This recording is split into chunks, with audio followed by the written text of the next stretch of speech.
If you're a gang member, we're going to kick you out.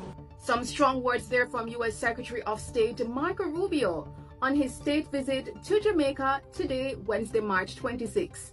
It's his first trip to the region since taking office, and he first met with Jamaica's Prime Minister Dr. Andrew Holness, then later on met with a few other regional leaders, including the Prime Ministers of Barbados, Mia Mottley, and Trinidad and Tobago, Stuart Young. It seemed to be quite a cordial visit, however, between Jamaica's PM and the U.S. Secretary of State.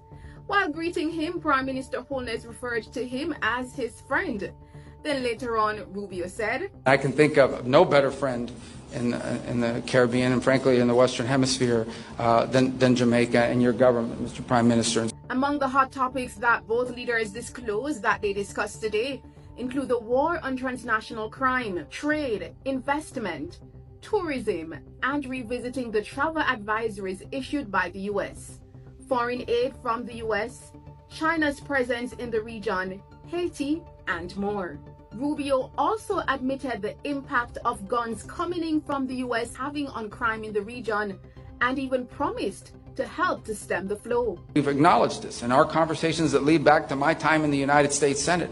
How many of the guns and the weapons that are being used by gangs to commit acts of violence here in Jamaica are purchased in the United States and then shipped here? And we want to commit to doing more to stopping that flow. And when asked by a journalist about recent U.S. directives on engaging with Cuban medical personnel and the potential fallout that could affect nations, this is what he had to say. This is not about doctors.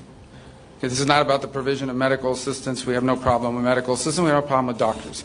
We have a problem, and I'm not speaking about Jamaica. They discussed this today about following international labor standards and the like, but I'm just talking about this program in general, how it's operated around the world. And how it's operated around the world is that basically the doctors are not paid.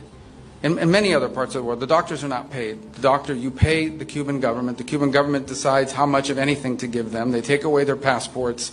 They basically operate as forced labor. Meanwhile, when asked about immigration concerns that some Jamaicans living in the U.S. may be having, this is what he had to say. If you're a green card holder, you're not illegally in the United States. The president has said, and I don't know how anybody can disagree with this, every country in the world has immigration laws.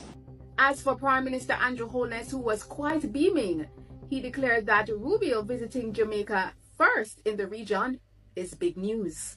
Jamaica is deeply honored that you have chosen to visit us first on your official visit to the English-speaking Caribbean.